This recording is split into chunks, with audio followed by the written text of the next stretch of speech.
You're listening to Insurance Matchmaking, your path to health, life, and Medicare coverage with Matt Libby Insurance. And now, sharing his knowledge, here's your host, Matt Libby.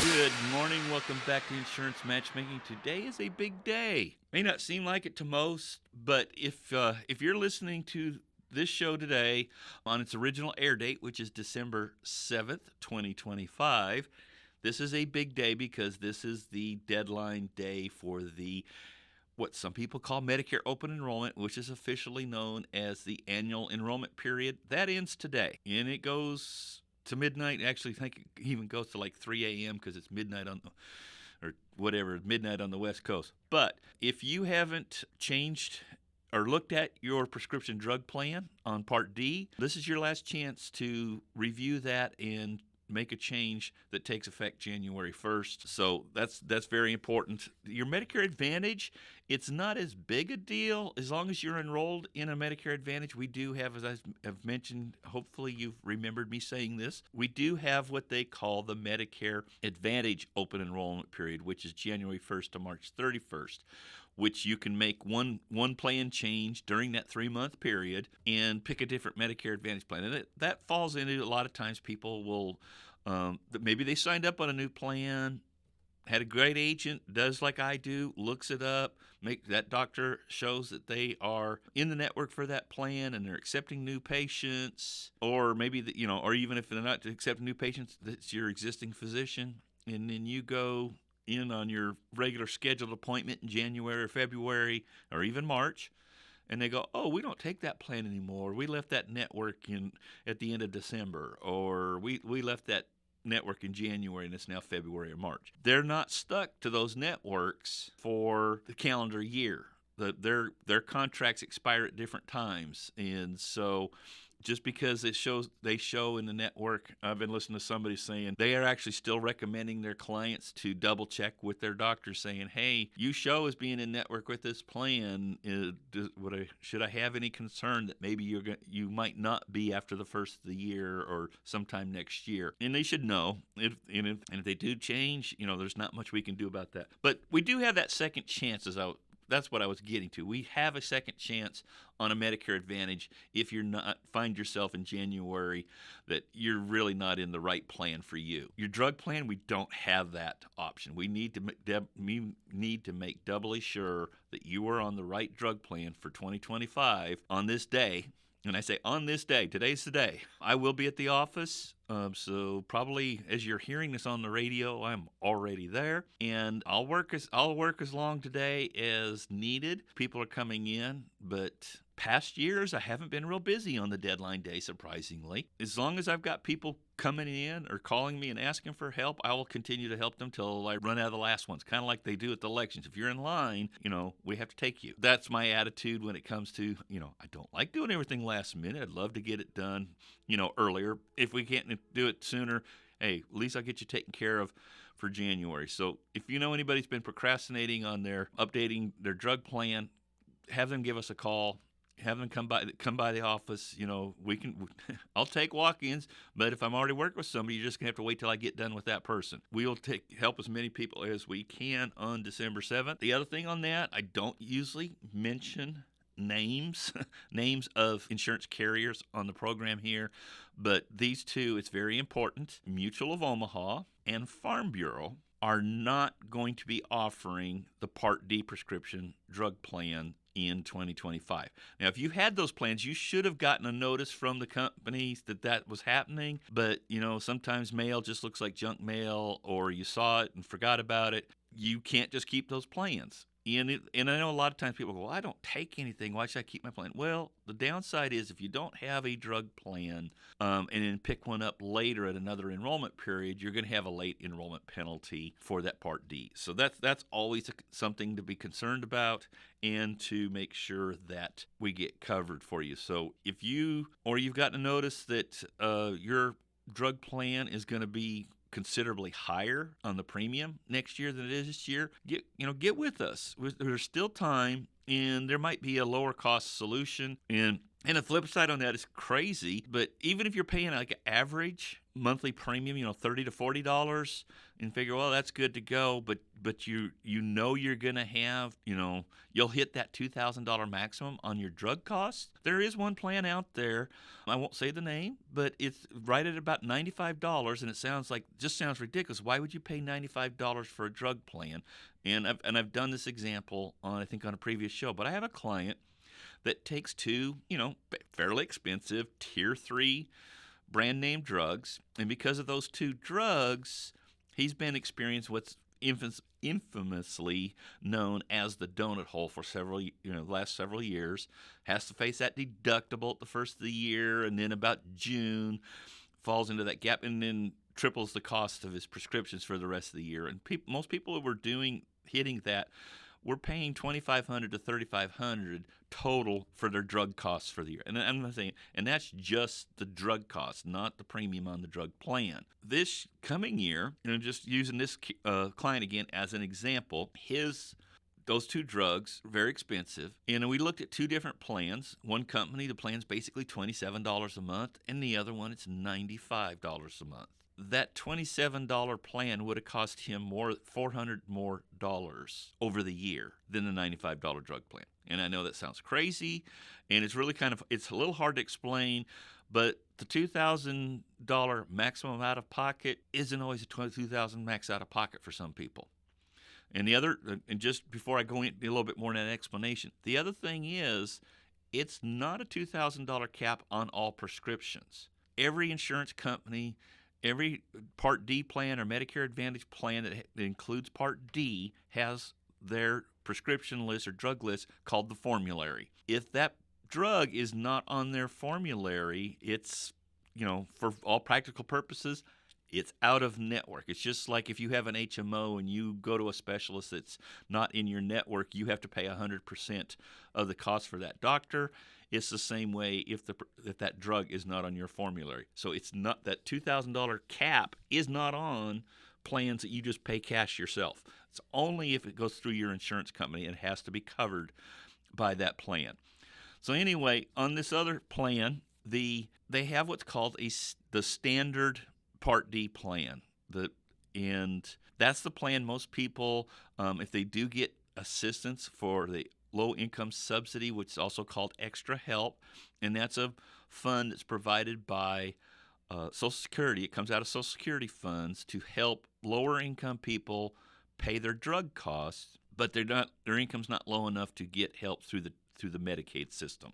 So that's the first layer of assistance when it comes to income regarding Medicare in the Part D prescriptions. So the standard plan will have a $590 deductible. That's what the Part D deductible is for next year.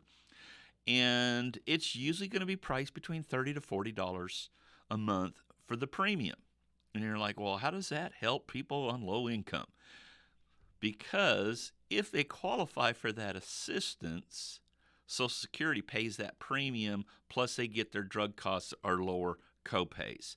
So and they don't have to pay the deductible. So those are the three things. Actually, there's one more thing. If you qualify for that low income subsidy, you also are not subject to that late enrollment penalty. So if you haven't gotten a drug plan over several years and you think, well, I don't make much money, hey, get with me. Generally, what I say, if you're a single person, it's about $1,800 on your Social Security, and remember that's before they take out that Part D premium. So, if you're putting $1,800 in the bank after you pay the Part B, you probably wouldn't qualify. I was speaking with someone just this week that should qualify based on the income that she's receiving, and she's raising a grandchild, so she has a dependent, so that would give her a little bit more help where she would qualify for more help. But she owns a rental property. That's an asset, and it's creating income, so she doesn't qualify. But if it's just based on her Social Security, she would have qualified for that assistance. So they kind of an over explanation of the standard plan. So what happens with the standard plan? It has a $590 deductible. The Tier 3, 4, and 5 prescriptions are a percentage. So basically, if you have a Tier 3 drug, then the standard cost for that is 25% of the retail cost. So what I've found is several of those plans that are what we call enhanced plans have a set copay for those tier 3 drugs. So you take a tier 3 drug that maybe 25% of the cost of that drug is $135, but you have a $45 copay with your drug plan. When you spend that $45 to fill that prescription, you're credited with paying $135 towards that maximum out of pocket. Oh, and by the way, that $95 plan doesn't have a deductible. It's basically incorporated in the premium. So you've already received a credit of $590 to the drug deductible. So those two things, so that's already going towards that. So you've already paid almost $600 towards the $2,000 cap. And that's what happened with my client was by getting that credit for the deductible, plus getting the enhanced pricing and getting credit for paying more for those two brand name drugs, it was like the end of April, he was credited with hitting his maximum out of pocket. But he only spent like $600 on his drugs. So the rest of the year, all he has to do is pay that $95 monthly premium. So he ended up, his total cost over the year was like $1,600 something. That $27 plan does have the $509 deductibles. You have to pay that first, and then the copay on those tier 3 drugs were a couple dollars more than on the $95 plan. And so that $27 plan would have cost him $2,200. So that's what I say. It doesn't seem to make sense, but just because it's the lowest cost plan or a lower premium plan doesn't mean it's, and I've said this for years, do not buy your drug plan solely on what the monthly premium is, because it's always been a matter of, yes, you can get a really cheap plan, but it's either you have a prescription that's not on the formulary, or it's a higher tier on that plan than it would be on a plan you pay a little bit more. So looks like I'm running up against my break here, but I wanted to cover that about the Part D, and we'll talk about some other prescription help after the break. On the 12th day of Christmas, Twin Lakes gave to me. Twin Lakes is celebrating their customers this holiday season with the Twin Lakes 12 Days of Giving Christmas giveaway. Now through December 18th, visit them online at twinlakes.net to get your name in the bag. There will be over 75 winners with names drawn every day. To increase your chances of winning, revisit and enter every day. Winners will be announced on the Twin Lakes Facebook page beginning December 7th. Learn more at twinlakes.net. This holiday season, Habitat for Humanity's Restores are here to help you get your home ready for the festivities. Whether you're decking the halls or searching for the perfect gifts, our Restores have everything you need, from furniture and home decor to building materials, all at incredible prices. And don't miss our special event on December 21st. Bring the kids out to meet the Grinch himself from 10 a.m. to noon. It's the perfect way to make lasting memories and share a little holiday mischief. Habitat Restore off South Jefferson Avenue in Cookeville. And now, back to Insurance Matchmaking with Matt Libby Insurance. All right, welcome back. I was talking before the break there about this being the deadline day for your Part D and Medicare Advantage enrollment period. It is not a deadline for your Medigap plan or Medicare supplement, your Plan G, your Plan F, your Plan N. If you have a Plan N, you're probably not wanting to change. It's a lower premium to begin with. But if you've had your plan for 3 to 5 years or more, those premiums have been going up each year on your Plan G or Plan F. And especially the Plan F is much higher. The Part B deductible next year is going to be $257. But what I've found, if you add up the difference between a Plan F and a Plan G premium, it's usually at least double the Part B deductible. So that's the only benefit you're getting having a Plan F over a Plan G. Plan G is exactly the same as Plan F, except you don't have to pay that Part B deductible. So some people like paying for that convenience of, hey, it doesn't matter how many times I go to the doctor, I'm never going to get a doctor bill. That's nice, but is it really worth spending maybe an extra $500 a year? So that's something you want to look at. And the other thing is, again, if you have a Plan F, you've been on it for a while, I guarantee that premium's probably at least doubled because you had to be on Medicare prior to 2020 to have a Plan F. So you've had it for at least 5 years in most cases. So it might make sense to look at changing your plan just to save some money. And again, that doesn't have to be done today. In fact, I'd rather not do that today. I won't turn away business, but this is the last minute for me to help people beat the deadline. And then next week, December 15th, the next Saturday, is the deadline for the healthcare marketplace, ACA plans, to have their plan in place for January 1st. Now, that's not the end enrollment time. Again, we do have time after the first of the year, because we do have December 16th to January 15th to the final end date of the enrollment period, that 15th. The only problem there is your insurance will not start on January 1st. It'll start on February 1st. And then there are some exceptions that we might be able to get your date earlier because you just lost coverage, or the coverage you have is ending. So we may be able to get that special enrollment and still get you in for January 1st, as long as we do it before New Year's Eve. But the 15th is that deadline. And as I say, after the 15th to the end of the year, we could apply to get a different Medicare supplement and still request it to start January 1st. What happens there, we will have to go through the underwriting process, and it's not a physical. No one's going to come out to your house, or you don't have to go to the doctor and get a physical, or have a nurse come to the house and draw your blood. Don't have to do any of that. Just have to answer a few questions on the application. And then some of the companies will reserve, they all have the right to, they'll ask you to leave, maybe pick a time of day to say, in case we have to do a telephone interview follow-up, what number do we call to do that? So that could happen, but again, it doesn't cost you anything to do that. But if you're going to save $50 a month on your Plan G or Plan F, why wouldn't you want to see? And a lot of times people, well, my companies, they paid for everything. Yeah, every Medicare supplement will pay for everything. And I say that I have to qualify that, but if you have Medicare, then your Medicare supplement has to pick up that 20% that Medicare doesn't. As long as Plan G, as long as you've met your deductible. But it's not a question of network. It's not a question of whether your doctor accepts it. I did a smart aleck answer to a client this week, said, oh, well, what about this plan? Does my doctor take it? I said, nope, they don't. And she's kind of looking at me like, why are you signing me up for this plan?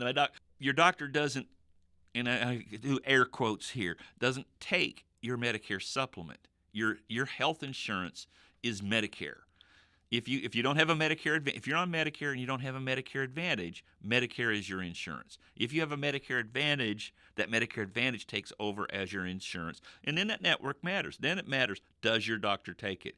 But by law, if your doctor takes your Medicare, they accept Medicare. It's not every doctor in the country. It's very small, very infinitesimal amount that do not take Medicare. But if they do not take Medicare, they're not going to take your Medicare supplement either. But if they take Medicare, they have to take your supplement. So it doesn't matter what company you're with.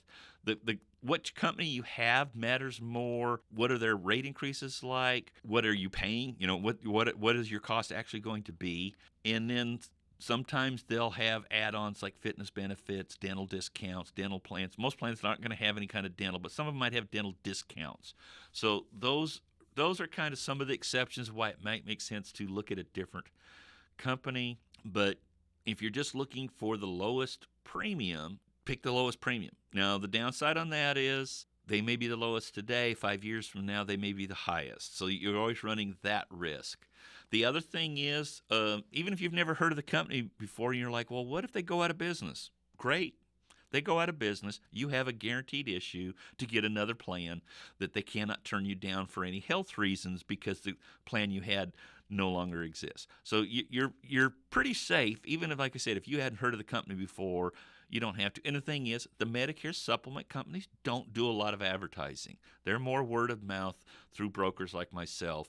They're not going to spend a lot of advertising on Medicare supplements, again, because there's not a lot of money in it for them, because they are, they're hedging their bets that, okay, we're going to charge this much on premiums, and we're going to pay that 20% that Medicare doesn't pay, and still make a profit. Now, the Medicare Advantage plans, they advertise like crazy because they're subsidized. So they want to get healthy people on their plans, and have the government pay them $1,000 to $1,200 a month premium on your plan, and you're never using it.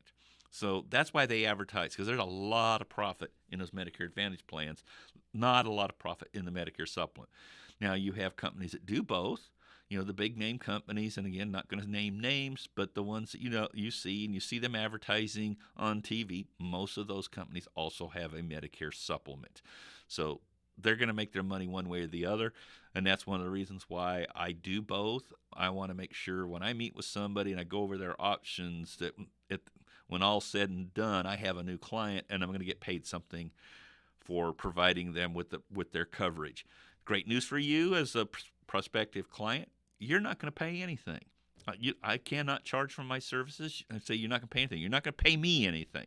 You have to pay for your insurance plan. And that's why sometimes people don't think about when they're coming for appointments, so I'm going to kind of do some of that housekeeping here.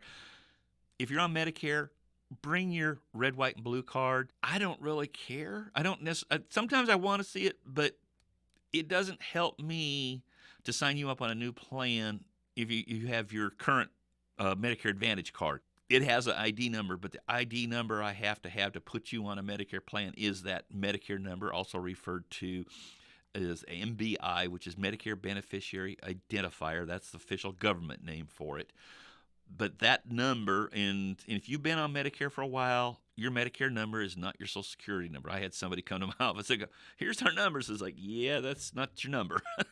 But it's a real easy way to get that number. If you don't have that card that has the number, or not sure where it is that has the number, and your Medicare number is a combination of numbers and letters, you still have the old one that's like your Social Security number followed by the letter A. That's not a valid Medicare card. You can call 1-800-MEDICARE and request they send you a new card, and they will send you one out in the mail, and you'll get it in a couple of weeks. But you can request a new card, and even if you just want to have a backup, you can request a card. Say, "Hey, I lost my card," or I can't find my card, and they'll send you a new card. It won't change your number, but you'll have that card. The other thing I wanted to touch on before I run out of time today is, I said I was going to talk a little bit more about some of the prescription costs and savings. I've partnered with a company called BaxRx. It's BaxRx. That's the name of it. And they do discounts for the prescription drugs. You don't have to be Medicare. This can be for anybody. In fact, there's 2 different phases on this plan for those that are Medicare age and those that are not. It's a discount card. You can get it as an app on your phone, and when you go to the pharmacy, you get a prescription and you don't have a drug plan, or if you want to see if you can get it for less and using your insurance, you can show that discount code at the pharmacy and get that. The other thing is, with the BaxRx has a really neat program. If you're on a very high deductible plan that you're not going to have any prescription coverage until you meet a $7,000 deductible, which you're not going to, just getting prescriptions generally, you can get a membership for the BaxRx, and it's around $30. Actually, I started to say around $30. It's $30-something a month if you're over 65. Under 65, it's I think just like $25. I don't know the exact rate. I should have known that. But you can get a membership, and you pay that monthly fee, and any prescription that you get that's a generic, they will fill it for free and ship it to you, to your door. You can get a 3-month supply shipped directly to you for a small monthly fee. So even if you have insurance, you can still get that plan. It may still be more convenient. Like I said, sometimes you have a high deductible. They don't do brand name drugs. You can use it as a discount card for brand names, but free shipping and free prescription with your membership is just generics. I'll have that on my website, or you can call in and say, "Hey, what was that BaxRx thing or you're talking about?" And we'll get that information out to you. I used to refer a certain discount plan, and you're probably familiar with it. I'm not going to say names, but they pass out these yellow cards. Well, if you're complaining about all those phone calls you're getting about Medicare, it may be because you use that yellow card, because that yellow card plan is owned by one of the biggest Medicare call center companies. Again, I'm not going to name names. So you're on their list. And so they're calling you because you're one of their clients, basically, and they're marketing to you. And they used to encourage us to pass out those cards to everybody, and then we found out that they're basically stealing business away from us. or at least in our mind, they're taking business away. I guess I shouldn't use the word steal, but that's what it feels like. BaxRx doesn't do that. They aren't partnered with any Medicare. All they're doing is the prescription stuff. And again, you don't have to use them, but hey, I can send you the link. You get the link and get the discount codes. It might be better. I know different pharmacies have different discount plans that they can offer right there at the pharmacy, but this is just another one. You know, you can give it a try. If it doesn't work for you, it doesn't work for you. But I do really like that membership plan. I had a lot of people with the ACA plans would get those high deductible plans, or the HSA plans. If you have an HSA plan, you have like a $4,000 or $5,000 deductible before it covers anything. Now you can use your HSA to pay for your prescriptions at the pharmacy. And you can use that with that discount card. Now, the only thing is, again, if you use the discount card, then it's not going towards your insurance. So it's not going towards your insurance deductible, but you can take those money out of your HSA funds to pay them. So you don't have to file on insurance to pay using your HSA, because you can go like to the dentist, or you can go get, I think you can get eyeglasses or do an eye exam. And again, you can use the money out of your HSA to pay those things, because what you're paying for, they have to have a certain code that's in the point of sale register, that when that card is used, because you get a debit card with the HSA. And you can't go to the gas station and get 20 gallons of gas in your car and use that card. It won't. It'll say please see cashier. But if you're using it for medical things, if you're using it at the pharmacy, the dentist's office, the eye clinic, those places are going to be able to have the right codes to submit with that, to process that payment. So if you're using an HSA to get your prescriptions, definitely get with me, see if BaxRx might be a good fit for you. So looks like I'm out of time for this week. Just remember, at Matt Libby Insurance, we can cover you from head to toe. It doesn't have to cost you an arm and a leg. And until next week, we'll talk again. You've been listening to Insurance Matchmaking with Matt Libby, your path to health, life, and Medicare coverage with Matt Libby Insurance.